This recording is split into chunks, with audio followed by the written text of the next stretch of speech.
GST platform के YouTube channel में आप सभी का स्वागत है। जी हाँ फ्रेंड्स, जीएसटी के अंदर इस बार की जीएसटीआर 3B में एक बहुत बड़ा कंफ्यूजन जो आ रहा है वो आ रहा है रूल 86 कैपिटल बी को लेकर के।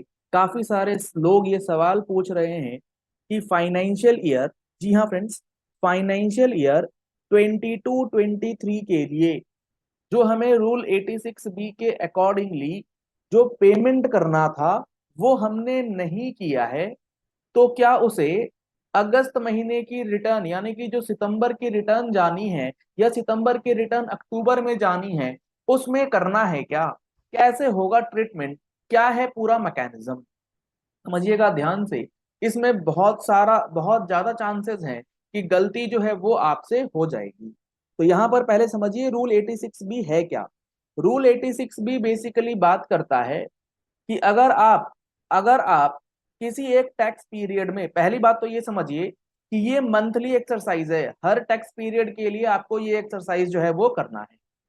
अब यहाँ पर लेट सपोज बात करते हैं मार्च 23 जो फाइनेंशियल ईयर एंड हुआ है उस, और अप्रैल 22 से लेके मार्च 23 के बीच में जो आपकी टोटल टैक्स लाइबिलिटी बनी, टोटल आउटपुट टैक्स का अमाउंट बना है, वो बना है लेट सपोज 10 लाख रुपीज का। आपने 10 लाख रुपीज का टोटल आउटपुट टैक्स जो है वो कैलकुलेट किया एज पर रूल 86B। अगर आपके ऊपर वो लागू हो रहा है रूल 86B और हर महीने वो लागू हुआ, मान लेते हैं कि यहां पर अप्रैल 22 में आपके पास 50 लाख से ऊपर का टैक्सेबल टर्नओवर था, मई 2020 से आपका 50 लाख से ऊपर टर्नओवर था, जून 22 में भी 50 लाख से ऊपर टैक्सेबल टर्नओवर था इंक्लूडिंग एक्सपोर्ट्स वगैरह। लेकिन उसके बाद जून महीने में आपके पास below the amount of 50 lakh चला गया, फिर जुलाई में ऊपर चला गया। तो आपको यहाँ पर सबसे पहला पॉइंट जो ध्यान रखना है वो ये कि आपको पूरे साल का इकट्ठा नहीं कर देना है। आपको ये देखना है जिस जिस टैक्स पीरियड में आपका टर्नओवर 50 लाख से ऊपर गया, क्या उस टैक्स पीरियड में आपने जो आउटपुट टैक्स का पेमेंट किया है उस पेमेंट में जो आपने आईटीसी का यूटिलाइजेशन किया है वो कितने अमाउंट का है। तो अगर हम लोग अभी बात करें अप्रैल से लेके जून, अगर हमारा अप्रैल से लेके जून जो ये पीरियड था 22-23 के लिए, इसमें आपकी टैक्स लाइबिलिटी बनी है 10 लाख रुपए की, और 22-23 में कहीं पर भी हमारा 50 लाख रुपए का टर्नओवर हुआ ही नहीं, तो किसी भी पीरियड में हमें 86 भी देखना ही नहीं। ठीक है। तो अब यहाँ पर 10 लाख रुपए का अगर आप 1% निकालेंगे तो इस 10 लाख रुपए के ऊपर 1% जो आपका बन के आएगा वो बन के आएगा 10,000 रुपए, और ये 10,000 रुपीज आपको मैंडेटरली कैश में पे करना था। अब आप ये चेक कर लीजिए कि आपने ये 10,000 रुपीज जो है वो कैश में पे किया है या नहीं किया है इस अप्रैल, मई और जून के टैक्स पीरियड में। अगर आपने नहीं किया है इसका मतलब आपने रूल 86B का वायोलेशन जो है वो कर दिया। क्यों कर दिया?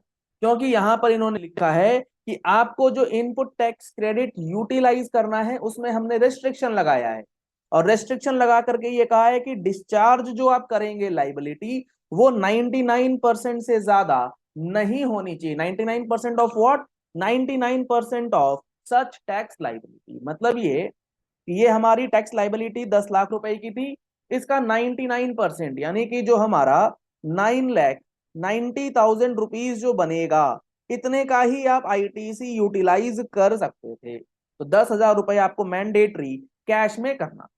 अब सवाल आया कि ये जो 10,000 रुपए हैं, क्या इसको अगर हमने नहीं पे किया, हमने पूरा का पूरा 10 लाख रुपए आईटीसी से ही जमा कर दिया है, तो क्या ये 10,000 रुपए अगस्त 23 या सितंबर 23 की 3B में दिखाएंगे क्या? जी नहीं, आपको ये बिल्कुल भी नहीं करना है। क्योंकि अगर आप देखेंगे तो इन्होंने इन्होंने आगे क्या बता रखा है, इन्होंने आगे ये बता रखा है आपको ये एक्सरसाइज जो है एक तो टैक्स पीरियड के बेसिस पे करना है, और क्यूमुलेटिव जो आप चेक करेंगे, क्यूमुलेटिव आपको करंट फाइनेंशियल ईयर का ही चेक करना है। आप नेक्स्ट फाइनेंशियल ईयर में जो बाकी एडजस्टमेंट्स हम करते आए हैं कि इस साल का आईटीसी छूट गया तो अगले साल ले लीजिए नवंबर तक, रूल 42 कल मैंने आपको समझाया जिसमें आईटीसी रिवर्सल की बात आ रही थी कि सितंबर की रिटर्न तक कर दीजिए, वो कॉन्सेप्ट 86 बी में नहीं लगता है। ऐसा कोई प्रोविजन रूल 86 बी में नहीं है कि 22-23 में अगर आपने 86 बी का कंप्लायंस नहीं किया है तो आप उसे नेक्स्ट ईयर जा करके एडजस्ट कर लें, क्योंकि यहां पर आईटीसी रिवर्सल की बात नहीं है। यहां पर पेमेंट ऑफ टैक्स, जो टैक्स का पेमेंट आपको करना है उसके मेथड और उसके रेस्ट्रिक्शंस की बात करेगी। तो अब करना क्या है, अब ये जो 10,000 रुपए का अमाउंट है, इस 10,000 रुपए के अमाउंट को आप कैश में पे करने वाले। आप कैश में नहीं पे कर पाए और आपने पूरा आईटीसी यूटिलाइज कर लिया है, तो एक तो रास्ता ये है आपके पास कि आप जो ये इनपुट टैक्स क्रेडिट आपने गलत ले लिया, बेसिकली क्या किया आपने, ये आईटीसी गलत क्लेम कर लिया, गलत यूटिलाइज कर लिया, तो आप इसको रिवर्स कर सकते हैं DRC-03 से। या फिर जब आप DRC-03 से उसको रिवर्स करेंगे तो आपका सवाल आएगा कि ये 10,000 रुपए जो हमने आईटीसी के जरिए पे कर दिया उसको तो हमने रिवर्स कर दिया है। अब जब आप रिवर्स करेंगे तो ये अमाउंट आपका कैश में भी हो सकता है, और अगर आपके पास बैलेंस पड़ा है आईटीसी का तो उसके लिए भी आप यूटिलाइजेशन कर सकते हैं। लेकिन यहाँ ध्यान ये रखिएगा कि आईटीसी होने के बावजूद भी आपको आईटीसी का इस्तेमाल नहीं करना है। यहां पर आपको जो ये 10,000 रुपए है ये मैंडेटरली कैश में ही पे करना है, क्योंकि अल्टीमेटली रूल 86 भी कहता यही था कि ये 10,000 रुपए आपको कैश में देना है। तो आप जब DRC-03 भरेंगे तो 10,000 रुपए आप कैश के अंदर जमा कर सकते, और जो 10,000 रुपए आपने आईटीसी से कर दिया है ऑलरेडी पे, उसको अब आप रिफंड अगर क्लेम करने जाएंगे तो यहां आपको बड़ी समस्या आ सकती है। डिपार्टमेंट जो है वो रिफंड देने में थोड़ा सा प्रॉब्लम आपको क्रिएट करेगा। तो यहां पर अब आपके पास ऑप्शन ये रहेगा कि ये जो आपका DRC-03 का जो पूरा एडजस्टमेंट है ये आप GSTR-9 के थ्रू भी एडजस्ट कर सकते हैं। हालांकि गवर्नमेंट ने ऐसी कोई सिचुएशन विजुअलाइज करी ही नहीं, गवर्नमेंट ने ये विजुअलाइजेशन करके छोड़ दिया कि जो 10,000 रुपए का अमाउंट आपने नहीं पे किया वो करंट फाइनेंशियल ईयर में देख लीजिए, और करंट फाइनेंशियल ईयर के अंदर अगर आपने 10,000 रुपए से ऊपर का कैश जमा कर दिया है तब तो कोई दिक्कत नहीं है। अगर आपने आउटपुट टैक्स जमा नहीं किया, यहां पर आरसीएम वाला ऐड मत कर लीजिएगा, यहां सिर्फ आउटपुट टैक्स की बात तो होती है।